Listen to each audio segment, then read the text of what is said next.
होता है electric field. तो देखिए स्टूडेंट्स, अगर मैं कंसिडर करूं एक पॉजिटिव चार्ज को और एक नेगेटिव चार्ज को, तो पॉजिटिव चार्ज की फील्ड जारी होती है अवे फ्रॉम द चार्ज और नेगेटिव चार्ज की इलेक्ट्रिक फील्ड आ रही होती है टुवर्ड्स द चार्ज। तो यहाँ पे कहा है कि in the direction of electric field. तो अगर मैं पॉजिटिव चार्ज की इलेक्ट्रिक फील्ड के डायरेक्शन में जाऊंगा तो डिस्टेंस हमारा ज्यादा होगा और इलेक्ट्रिक फील्ड हमारी कम होगी, क्योंकि E is inversely proportional to R। लेकिन यहाँ पर अगर मैं इलेक्ट्रिक फील्ड की लाइन पे जाऊंगा तो यानी कि मैं चार्ज के करीब आ रहा हूँ, तो R हमारा कम होगा और E हमारा ज्यादा हो जाएगा। क्यों? क्योंकि again E is inversely proportional to R। तो ये असल में डिपेंड करता है हमारे पास कि पॉजिटिव चार्ज है या नेगेटिव चार्ज है, तो ये इंक्रीज भी हो सकती है और डिक्रीज भी हो सकती है। तो ऑप्शन नंबर सी में इंक्रीज और डिक्रीज।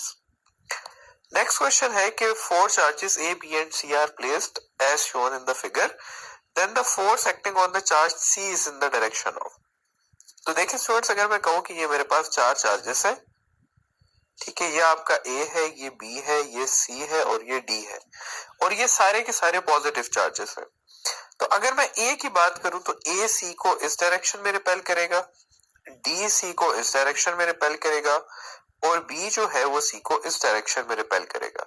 यानी कि जो तीन फोर्सेस इस पे लग रही हैं वो पहली ये है, दूसरी ये है और तीसरी ये है।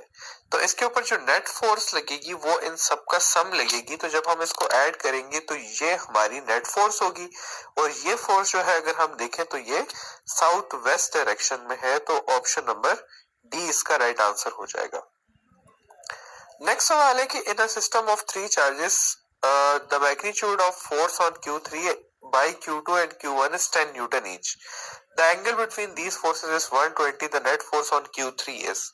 तो स्टूडेंट्स, ये एक वेक्टर रूल है जो मैं आपको बता रहा हूं, ये आप लोगों ने याद रखना है। वेक्टर रूल ये है कि अगर आपके पास F1 is equal to F2 is equal to F है, यानी कि टू कंपोनेंट्स इक्वल है रिजल्टेंट के, तो हम जो फॉर्मूला यूज करते हैं रिजल्टेंट के लिए वो होता है F1 square plus F2 square plus 2F1 F2 cos theta. लेकिन अगर ये इक्वल है तो इसमें थीटा का आंसर हमेशा आएगा 120 डिग्री। ठीक है, तो अब यहां पर हम देखें कि 120 डिग्री उन्होंने कहा है और साथ ये भी कह दिया है कि दो फोर्सेस इक्वल हैं 10 के, तो तीसरी कितनी होगी? तो वो भी स्टूडेंट्स 10 के होगी, क्योंकि अगर एंगल 120 हो जाए तो तीनों जो है वो क्या हो जाते हैं? इक्वल हो जाते हैं। तो अगर पहली दो 10 है तो तीसरी भी कितनी होगी? 10 न्यूटन ही होगी।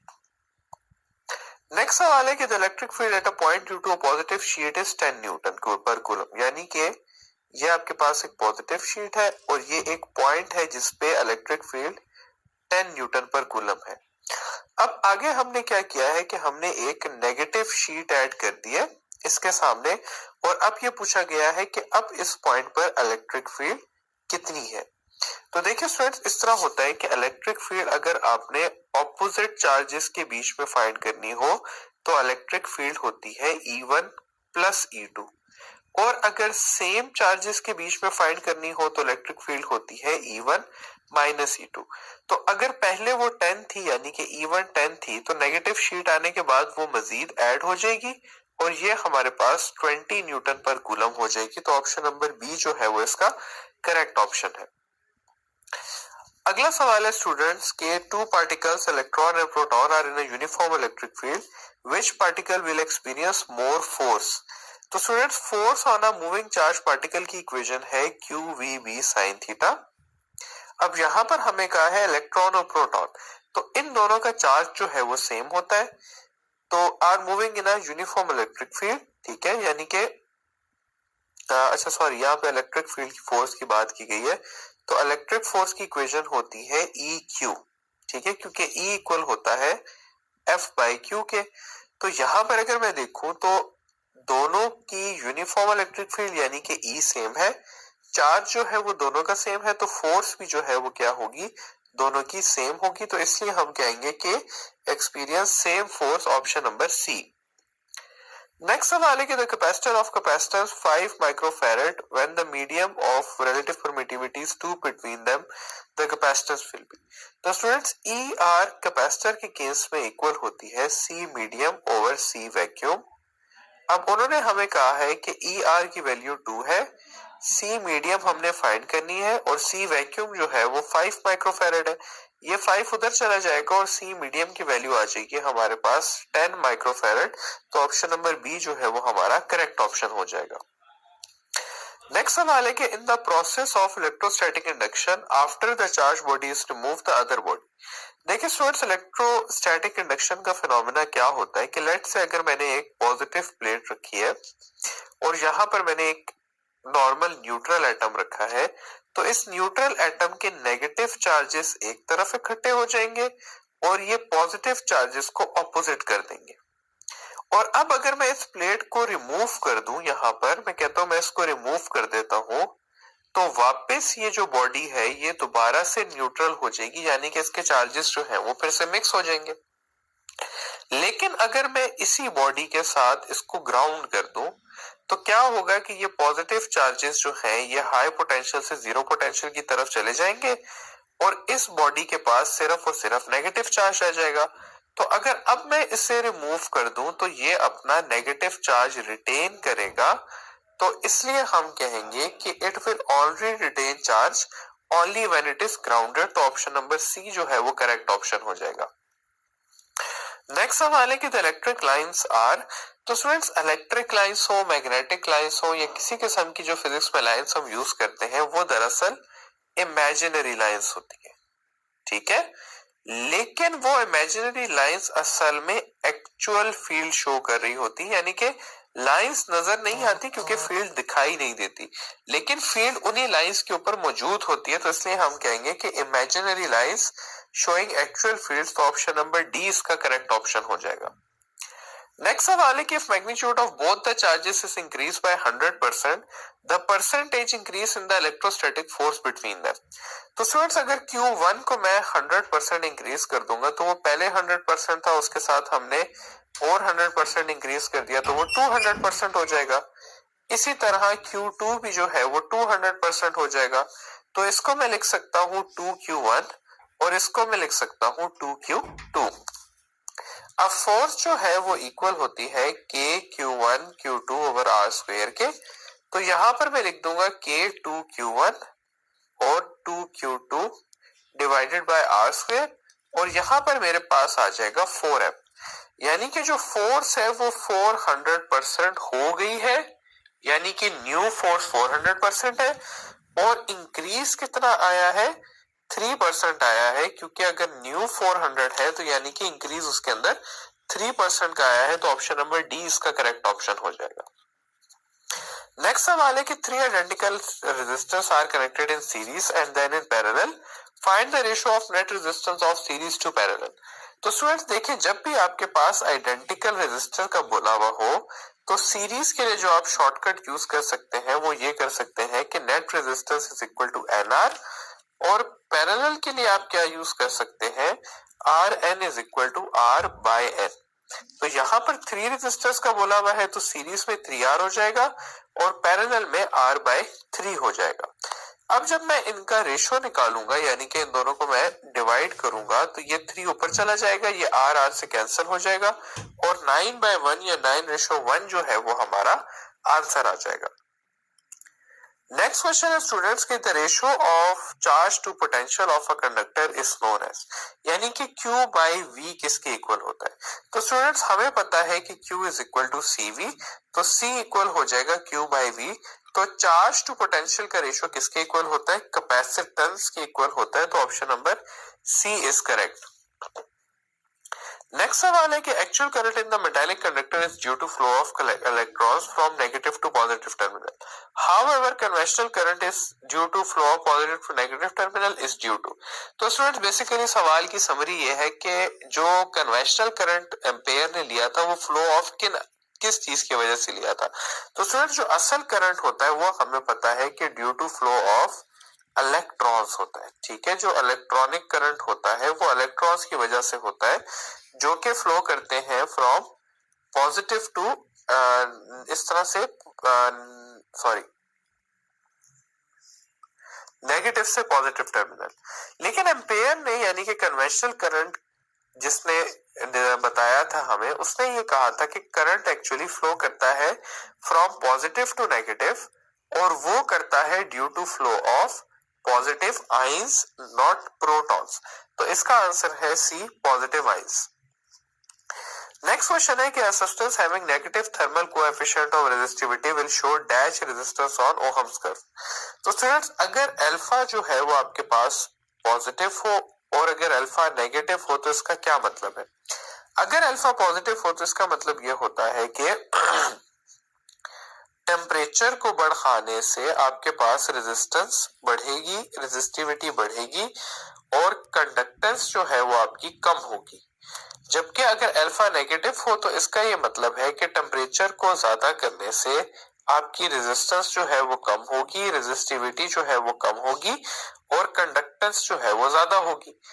जिन चीजों का अल्फा पॉजिटिव होता है उनका ओहम्स कर्व ऐसा बनता है, और जिन चीजों का अल्फा नेगेटिव होता है उनका ओहम्स कर्व इस तरह से बनता है। तो यहाँ पर हमें पूछा हुआ है कि नेगेटिव यानी कि इधर की बात हुई है of resistivity will show dash resistance on ohm's curve, तो डिक्रीजिंग रेजिस्टेंस इसका आंसर है ऑप्शन नंबर बी।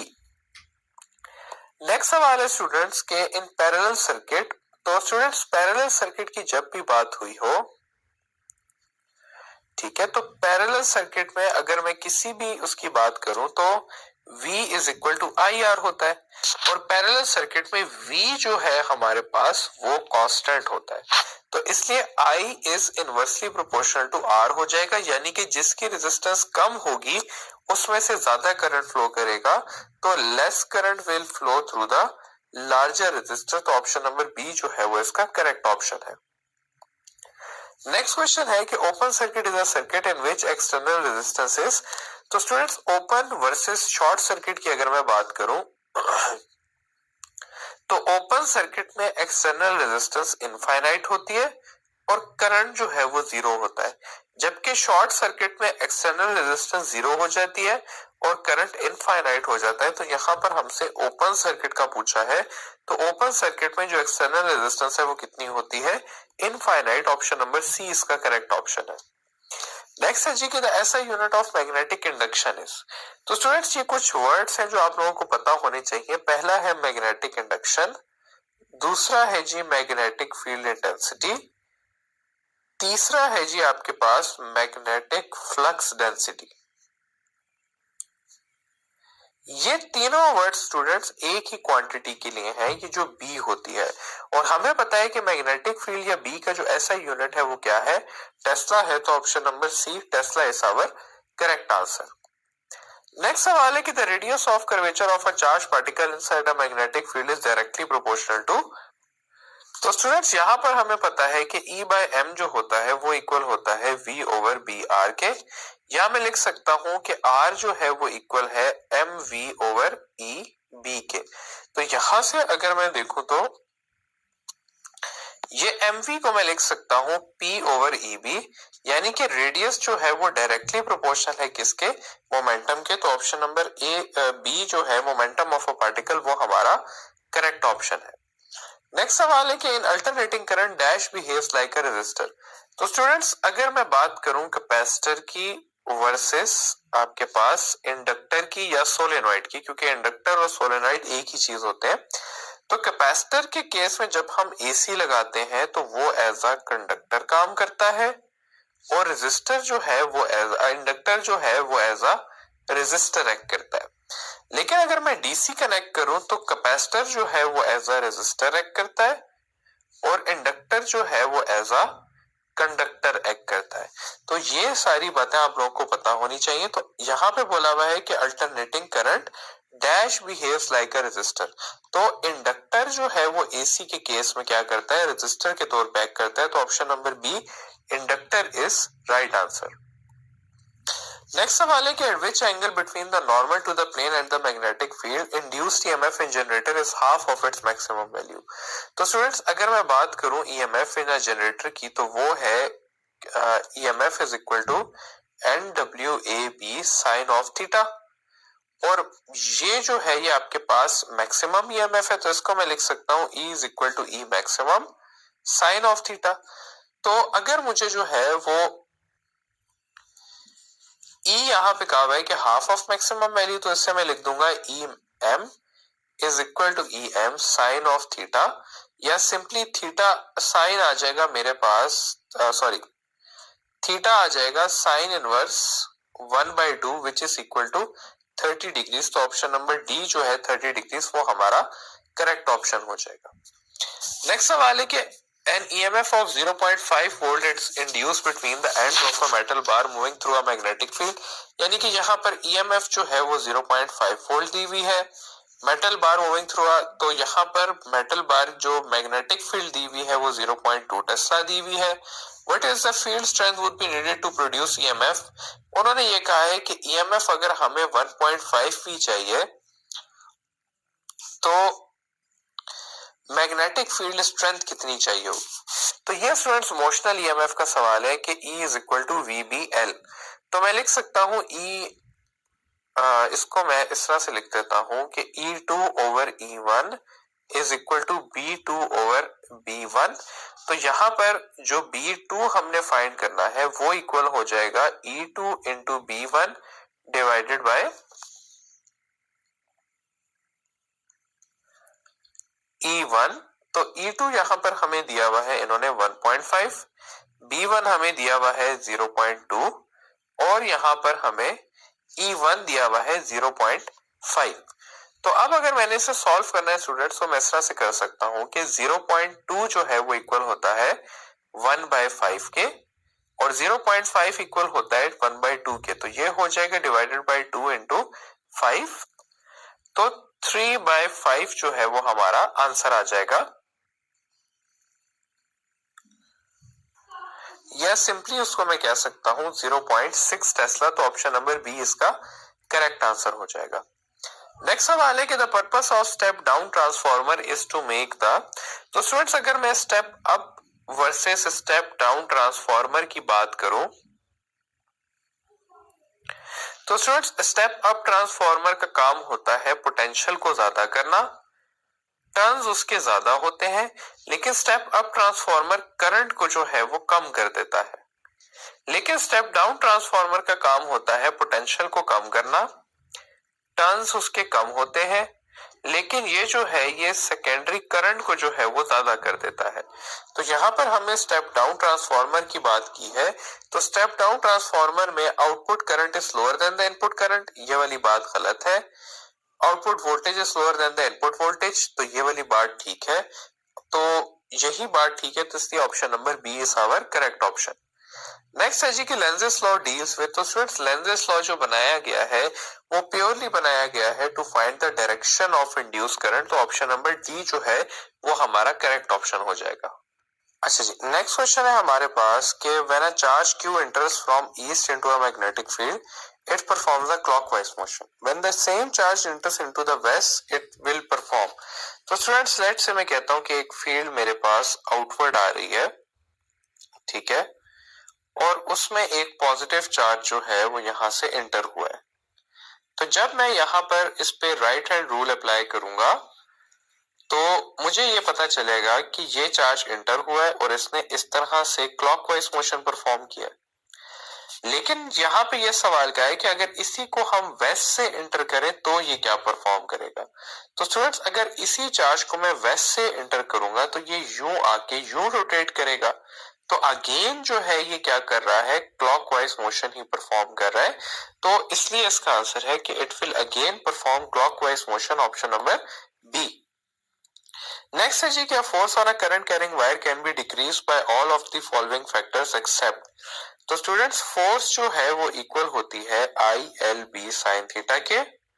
तो यहाँ पर डिक्रीजिंग लेंथ लिखा हुआ है, ये डिक्रीजिंग एक्सटर्नल मैग्नेटिक फील्ड, तो इससे भी डिक्रीज हो सकता है। Rotating the wire by 30 degrees in the same plane. तो देखिए स्टूडेंट्स लेट से मैं कहता हूं ये मेरे पास एक मैग्नेटिक फील्ड है और ये वायर है। तो वायर और मैग्नेटिक फील्ड का एंगल जो है वो अभी 90 डिग्री है, लेकिन अगर मैं इसे 30 डिग्री रोटेट भी कर दूं ऐसे करके तो स्टिल जो है वो ये एंगल 90 डिग्री ही है, क्योंकि फील्ड जो है वो इस तरह से अंदर जा रही है और वायर जो है वो इसी तरह पड़ी हुई है। तो क्योंकि रोटेशन करने से उसी प्लेन में एंगल नहीं चेंज हो रहा, तो इस वजह से जो है ये सेम रहेगा, इसलिए ऑप्शन नंबर सी जो है वो करेक्ट ऑप्शन है। नेक्स्ट सवाल है कि when the current flowing through a solenoid is doubled, its self inductance increases by. तो स्टूडेंट सेल्फ इंडक्टेंस का फॉर्मूला है mu naught N square A L. तो यहां पर अगर हम देखें तो कहीं पे भी करंट का जिक्र नहीं है, तो अगर मैं करंट को डबल करूंगा तो सेल्फ इंडक्टेंस में कोई फर्क नहीं पड़ेगा, इसलिए डी जो है नन ऑफ दीज इसका करेक्ट ऑप्शन है। Unit of rate of change of magnetic flux. तो students rate of change of magnetic flux हमें पता है कि इक्वल होता है ईएमएफ के फैराडे लॉ के मुताबिक, और ईएमएफ का जो ऐसा यूनिट है वो वोल्ट है, तो इसलिए D option, option number volt, ये हमारा करेक्ट ऑप्शन हो जाएगा। नेक्स्ट क्वेश्चन है कि transformer steps down a given voltage from 220 volt to 55 volt. If the current in the primary coil तो then the current in the secondary coil. तो हम लिख सकते हैं कि IS is equal to divided by IP is equal to VP divided by VS। क्यों? क्योंकि जो करंट और पोटेंशियल है वो एक दूसरे के इनवर्सली प्रोपोर्शनल होते हैं। तो यहां पर अगर मैं IS फाइंड करना चाहता हूं तो मैं लिख सकता हूं VP over VS into IP। तो यहाँ पे प्राइमरी कॉइल का करंट उन्होंने हमें दिया हुआ है 220 और IP उन्होंने हमें दिया हुआ है 4 मिली एम्पेयर, यानी कि 4 इंटू 10⁻³ और VS की वैल्यू हमें दी हुई है 55। तो यहाँ पर स्टूडेंट्स 55 को अगर मैं देखूं तो 55 2 जार होता है 110, तो ये कट के हो जाएगा हमारे पास 4 और 4 इंटू 4 आ जाएगा 16 इंटू 10⁻³ या simply 16 milli ampere, option number A. Next सवाल है कि an electron is projected with a uniform velocity along the axis of a current carrying solenoid. यानी कि स्टूडेंट्स अगर ये हमारे पास सोलेनॉइड है तो ये हुआ इसका एक्सिस और हमने इलेक्ट्रॉन को इसमें लॉन्च किया है। और स्टूडेंट्स हमें ये पता है कि magnetic field of a solenoid भी जो है वो इसी डायरेक्शन में होती है, यानी कि मैग्नेटिक फील्ड और वेलोसिटी के बीच में जो एंगल है वो 0 डिग्री है। अब अगर मैं फोर्स की बात करूं तो वो इक्वल होता है QVB साइन थीटा, और साइन 0 हमारे पास होता है 0, तो इसका मतलब है उस पर कोई फोर्स नहीं लगेगी, तो it will move in a straight line with uniform velocity, option number B. Next सवाल है कि the output of the following circuit through the connected resistor will be. तो स्टूडेंट्स लेट्स से मैं कहता हूं ये रेजिस्टर है और ये ए पॉइंट है इसका और ये बी पॉइंट है। अब पहले साइकिल में क्या होगा कि करंट यहां से आएगा, जिधर मैं ये ड्रॉ कर रहा हूं रेड लाइन, यूं करके आएगा, यहां से नीचे जाएगा, फिर यहां जाएगा और यूं करके इसमें से सिंपली पास हो जाएगा। ठीक है, यानी कि फर्स्ट साइकिल में करंट इस तरह से फ्लो कर रहा है फ्रॉम ए टू बी। अब सेकंड में क्या होगा स्टूडेंट्स के करंट यहां से आएगा, क्योंकि आगे ब्लॉकेज है तो नीचे से चला जाएगा, फिर यूं करके बी से ए फ्लो करेगा, फिर यहां पर आके यूं करके, और ये आपका सर्किट कंप्लीट हो जाएगा। यानी कि फर्स्ट राउंड में करंट इस डायरेक्शन में फ्लो कर रहा है और सेकंड में रेजिस्टर में इस डायरेक्शन में फ्लो कर रहा है। तो वो करंट जो कि अपना डायरेक्शन चेंज कर रहा होता है उसको हम अल्टरनेटिंग करंट कहते हैं, तो ऑप्शन नंबर ए इसका करेक्ट आंसर हो जाएगा। नेक्स्ट सवाल है कि a bulb when connected to AC source blinks 100 times in 1 second. तो स्टूडेंट्स अगर AC के साथ कोई कनेक्ट हुआ बल्ब 100 टाइम्स ब्लिंक कर रहा है तो AC की एक वेव में बल्ब 2 टाइम्स ब्लिंक करता है। तो अगर 100 टाइम्स ब्लिंकिंग है तो इसका मतलब है कि 50 हर्ट्ज जो है वो उसकी फ्रीक्वेंसी हुई। अब हमने उस AC को हाफ वेव रेक्टिफाई कर दिया, तो हमें ये बताना है कि फ्रीक्वेंसी ऑफ DC कितनी होगी। तो हाफ वेव रेक्टिफिकेशन में हमें पता है कि frequency of DC is equal to frequency of AC, तो ये इसका आंसर आ जाएगा 50 हर्ट्ज, तो ऑप्शन नंबर बी जो है वो करेक्ट ऑप्शन है। नेक्स्ट सवाल है कि which of the following is the most common method of rectification. तो स्टूडेंट्स इसका आंसर है कि ब्रिज रेक्टिफायर जो है it is the most common method of rectification. Next है जी कि the energy from a sun is mainly in the form of. तो स्टूडेंट सन ना ही साउंड एमिट करता है ना ही हीट हमें डायरेक्टली प्रोवाइड करता है। सन जो है वो हमें रेडिएशन प्रोवाइड करता है और रेडिएशन ही जो है वो हीट भी अपने साथ कैरी करती है, तो ऑप्शन नंबर सी जो है वो इसका करेक्ट ऑप्शन हो गया। नेक्स्ट सवाल है हमारे पास कि E1 is the energy of ionization from the first orbit and E2 is the energy of ionization of the second orbit then। तो फ्रेंड्स बात यह है कि अगर मैं एनर्जी ऑफ आयोनाइजेशन को करूं जो कि E इक्वल होता है E naught divided by N square, तो यहाँ पर E और N का जो है वो इनवर्स रिलेशन है, यानी कि N जो है जितना ज्यादा होगा E उतना कम होगा, तो इसलिए E2 will be less than E1। Option number B इसका करेक्ट ऑप्शन हो जाएगा। नेक्स्ट है जी कि if the angular momentum of electron is 5h by pi, this means that the electron is in. तो स्टूडेंट्स बात यह है कि एंगुलर मोमेंटम इक्वल होता है NH by 2 pi के। अब यहाँ पर L की वैल्यू हमें दी हुई है 5h by pi, तो यहाँ पर NH by 2 pi हो जाएगा, ये पाई पाई से चला जाएगा, ये इससे, और N की वैल्यू आ जाएगी 5 into 2 यानी कि 10। तो ये जो है ये 10th ऑर्बिट है, option number B. Next question है कि decay constant is equal to x divided by half life where x is. तो स्टूडेंट्स डिके कांस्टेंट इक्वल होता है natural log of 2 divided by half life, या इसको मैं लिख सकता हूं 0.693 डिवाइडेड बाय हाफ लाइफ। तो ये यहां पर क्या आता है, natural log of 2, option number B. Next सवाल है कि 1 by r represents dash line of dash. तो स्टूडेंट्स 1 by r कब आएगा, 1 by r तब आएगा जब हम वेवलेंथ को करेंगे 1 by r 1 by 1 square 1 by infinity square. तो ये सीन ये है कि P आपने 1 लिया है और N आपने इनफाइनाइट लिया है, यानी कि आपने लेमैन सीरीज की लास्ट लाइन ली है। तो इसका आंसर है कि last line of Lyman, option number A. Next question है कि what will be the dimensions of wavelength into mass into energy. तो स्टूडेंट्स अगर मैं बात करूं कि E is equal to H by mv, ठीक है, तो इसको मैं लिख सकता हूं E is equal to H by P, या मैं सॉरी ये इक्वेशन मुझसे गलत हो गई, lambda is equal to H by mv, ठीक है, या मैं इसको लिख सकता हूं lambda is equal to H by P, या H में लिख सकता हूं लैम्डा इनटू P, और P स्टूडेंट्स हमें पता है कि इक्वल होता है 2m के E के। तो अब ये देखिए ये हमारे पास क्या बन गया, wavelength into mass under root into energy under root. तो यानी कि यहाँ पर हमें H का बोला हुआ है, और ये बात हम सबको पता होनी चाहिए कि H के जो यूनिट्स हैं वो हैं सिमिलर टू एंगुलर मोमेंटम, क्योंकि angular momentum is equal to NH by 2 pi. तो N का भी कोई यूनिट नहीं है, 2 का भी नहीं और पाई का भी नहीं, तो H के units are similar to angular momentum, option number A. Next question है जी कि the decay constant of a stable atom is. तो स्टूडेंट्स याद रखिएगा आपके जितना ज्यादा रेडियो एक्टिव एलिमेंट होगा उतना ज्यादा उसका डिके कांस्टेंट होगा और उतनी कम उसकी हाफ लाइफ होगी। लेकिन अगर कोई बहुत ज्यादा स्टेबल एटम है तो उसका जो डिके कांस्टेंट है वो 0 होगा और उसकी हाफ लाइफ जो है वो इनफाइनाइट होगी। तो decay constant of a stable atom is 0, option number A. Next है जी कि maximum energy required for photo electric effect is called as.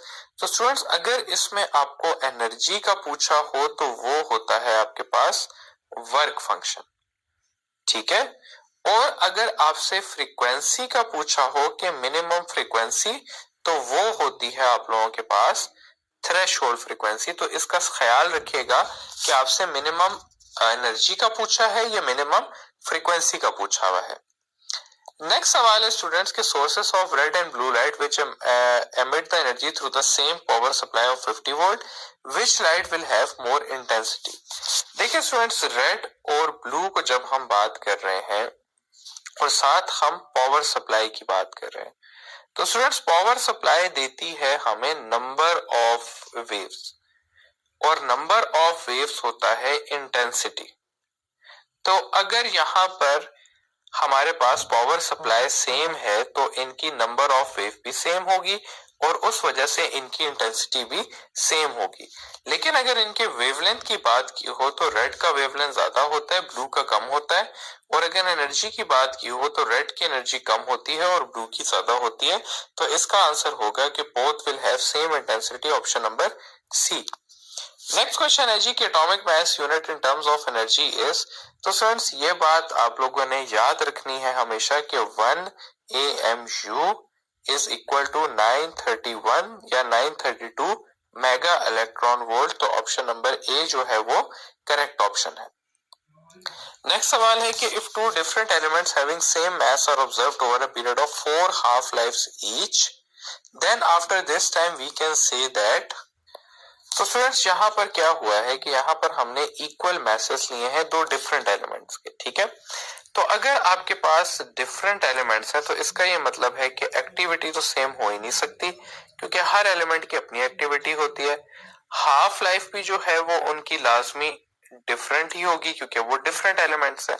लेकिन अगर मैं बात करूं कि दोनों ने अपनी लेट से दो हाफ लाइफ गुजारी है, ये भी आपके पास 10 था, ये भी 10 था, तो आफ्टर वन हाफ लाइफ ये 5 हो जाएगा, ये भी 5। आफ्टर टू हाफ लाइफ ये भी 2.5 हो जाएगा, ये भी 2.5। यानी कि जो मास रह रहा है वो क्या है, इक्वल है। तो number of remaining atoms of both elements is equal, option number C. Next question है कि if a graph is plotted between kinetic energy of electron and the photoelectric current, the graph will show up। तो students जब भी हम graph बनाएंगे kinetic energy of electron versus the current, ठीक है, kinetic energy of electron और current का, तो इसका जो है वो आंसर आएगा हमारे पास हॉरिजॉन्टल लाइन। इसका यह मतलब है कि काइनेटिक एनर्जी ऑफ इलेक्ट्रॉन और करंट जो है वो एक दूसरे पे डिपेंड नहीं करते। लेकिन यही ग्राफ अगर मैं बनाऊं काइनेटिक एनर्जी ऑफ इलेक्ट्रॉन का और फ्रीक्वेंसी का, तो इसका ग्राफ आता है हमारे पास स्ट्रेट लाइन। यानी कि आप जितनी ज्यादा फ्रीक्वेंसी बढ़ाएंगे काइनेटिक एनर्जी ऑफ इलेक्ट्रॉन बढ़ेगी, लेकिन काइनेटिक एनर्जी बढ़ने से फोटो इलेक्ट्रिक करंट पे इफेक्ट नहीं होता, क्योंकि फोटो इलेक्ट्रिक इफेक्ट जो है वो इंटेंसिटी पे डिपेंड करता है, फ्रीक्वेंसी पे डिपेंड नहीं करता। नेक्स्ट सवाल है हमारे पास के the radius of third orbit of hydrogen is greater than the first orbit by a factor of. तो स्टूडेंट्स अगर मैं रेडियस की बात करूं तो आर एन इक्वल होता है एन स्क्वायर आर नॉट।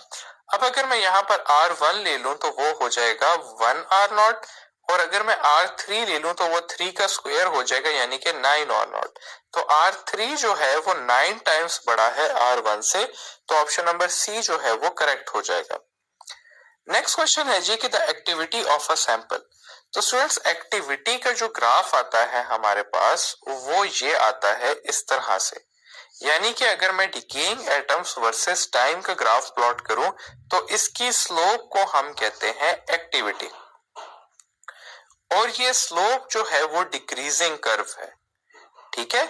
यानी कि जितना ज्यादा आपके एटम्स डिक्रीज होते रहते हैं उतनी ज्यादा आपकी स्लोप एक्सपोनेंशियली डिक्रीज कर रही है।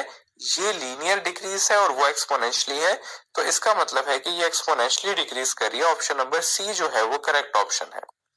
नेक्स्ट है जी कि the Compton's wavelength is equal to. तो स्टूडेंट्स इसके लिए सबसे पहले समझने की जरूरत है कि कॉम्पटन्स वेवलेंथ होती क्या है। कॉम्पटन्स इफेक्ट की स्टूडेंट्स इक्वेशन है h over m not c 1 minus cos of theta. अब इसमें ये जो h over m not c है, इसमें ये h भी जो है ये कांस्टेंट है, ये m नॉट क्योंकि मास ऑफ इलेक्ट्रॉन है तो ये भी कांस्टेंट है, और ये c भी कांस्टेंट है। तो अगर ये तीनों कांस्टेंट हैं तो इसकी कोई स्पेसिफिक वैल्यू होगी, और वो वैल्यू इक्वल होती है 0.0024 नैनोमीटर के। तो ऑप्शन नंबर ए जो है वो करेक्ट ऑप्शन है। नेक्स्ट सवाल है कि the photo electric effect was discovered by. तो स्टूडेंट जब भी ये सवाल आएगा डिस्कवर्ड बाय का तो इसका आंसर होगा हर्ट्ज। लेकिन अगर इसी डिस्कवर्ड बाय की जगह आया एक्सप्लेन्ड बाय तो उसका आंसर होगा आइंस्टाइन, ठीक है। तो क्योंकि यहाँ पे डिस्कवर्ड बाय लिखा हुआ है तो इसका आंसर है हर्ट्ज। नेक्स्ट सवाल है कि when a diode is in reverse bias it offers. तो स्टूडेंट्स रिवर्स बायस में diode very high resistance provide करता है। आप लोगों में से कुछ लोगों ने इसका आंसर इनफाइनाइट किया होगा, जो कि गलत है, क्योंकि रिवर्स बायस में भी माइनॉरिटी चार्जेस फ्लो करते हैं और इसलिए एब्सोल्यूट रेजिस्टेंस नहीं होती, लेकिन काफी हाई रेजिस्टेंस होती है जिसको हम नेग्लिजिबल कहते हैं। इसलिए हम कहते हैं कि फॉरवर्ड बायस में जो है वो मिली एम्पेयर्स में करंट फ्लो करता है, जबकि रिवर्स बायस में जो है वो माइक्रो एम्पेयर्स में करता है। तो इसलिए ऑप्शन नंबर सी जो है वो करेक्ट ऑप्शन होगा। नेक्स्ट क्वेश्चन है कि the potential barrier in a diode stops the movement of. तो स्टूडेंट्स असल में जो है वो पोटेंशियल बैरियर वो इलेक्ट्रॉन्स की मूवमेंट को स्टॉप करते हैं, क्योंकि होल्स जो है वो देमसेल्व्स मूव नहीं कर सकते, सिर्फ इलेक्ट्रॉन मूव करते हैं और उससे ऐसा इंप्रेशन आता है कि जैसे होल्स भी मूव कर रहे हैं, जबकि असलियत ये है कि होल्स देमसेल्व्स मूव नहीं कर सकते। तो इसलिए जो है वो पोटेंशियल बैरियर सिर्फ इलेक्ट्रॉन्स की मूवमेंट को स्टॉप करेगा। तो option number C will be our correct option. Next है जी कि the deuterium atom has how many quarks. तो स्टूडेंट ड्यूट्रियम एटम की अगर मैं बात करूं तो ड्यूट्रियम एटम के न्यूक्लियस में हमारे पास एक प्रोटॉन होता है और एक न्यूट्रॉन होता है। अब प्रोटॉन के पास जो है वो 2 अप और 1 डाउन क्वार्क होता है और न्यूट्रॉन के पास 1 अप और 2 डाउन क्वार्क्स होते हैं। तो इस हिसाब से अगर देखा जाए तो टोटल हमारे पास 3 इधर और 3 इधर, तो 6 हो गए। तो option number B is correct. Next सवाल है हमारे पास कि 2 spherical nuclei have mass number 216 and 64 with radius r1 and r2 respectively. The ratio of r1 to r2 is। अच्छा जी, अब यहां पर जो है स्टूडेंट्स इस क्वेश्चन को हमें इस प्रोसेस पे करना होगा कि radius of nucleus is directly proportional to a raise to the power 1/3। तो अब अगर मैं कहूं r1 over r2 is equal to a1 over a2 whole raise to the power 1/3। तो अब यहां पर अगर मैं डालूं 216 divided by 64 raise to the power 1/3, तो 21 अंडर रूट 1/3 इक्वल होता है 6 का क्यूब रूट आपके पास 216 होता है और 4 का क्यूब आपके पास 64 होता है। तो ये हो जाएगा 6/4 या सिंपली 3/2, जिसको मैं लिख सकता हूं 1/5। तो ऑप्शन नंबर ए 1/5 हमारा करेक्ट आंसर हो जाएगा। नेक्स्ट है जी कि which of the following produces severe Burns on the skin. तो स्टूडेंट याद रखिएगा कि जो चीज जितना ज्यादा आयोनाइज करेगी वो चीज उतने ज्यादा बर्न्स कॉज करेगी, और जो चीज जितना ज्यादा पेनिट्रेट करेगी वो चीज उतने ज्यादा म्यूटेशंस और कैंसर्स कॉज करेगी। ठीक है, तो यहाँ पर हमें सबसे ज्यादा आयोनाइजिंग रे देखनी है, तो वो होती है हमारे पास alpha, option number A. Next है जी कि which of the following have the greatest E/M ratio. तो स्टूडेंट्स अल्फा रे का अगर मैं चार्ज देखूं और मैस देखूं तो इसका चार्ज 2 होता है और इसका मैस 4U होता है। बीटा रे क्योंकि इलेक्ट्रॉन है तो इसका चार्ज होता है हमारे पास 1 और इसका एटॉमिक मास होता है 0.0005U, और गैमा का जो है वो चार्ज भी 0 होता है और मास भी 0 होता है। तो इस हिसाब से सबसे ज्यादा ग्रेटेस्ट E/M रेशियो जो है वो ये आपके पास बीटा रे या इलेक्ट्रॉन का है, option number B. Next question है कि radioactivity of which of the following size nucleus is minimum. तो स्टूडेंट्स ये बात आती है स्टेबिलिटी से। तो स्टूडेंट्स स्टेबल जो है वो जितना ज्यादा इंटरमीडिएट एटम होगा उतना ज्यादा वो स्टेबल होगा और उतनी ज्यादा जो उसकी रेडियो एक्टिविटी है वो कम होगी, इसलिए ऑप्शन नंबर बी जो है वो करेक्ट ऑप्शन है। तो यहाँ पर स्टूडेंट्स हमारा जो सेकेंड ईयर का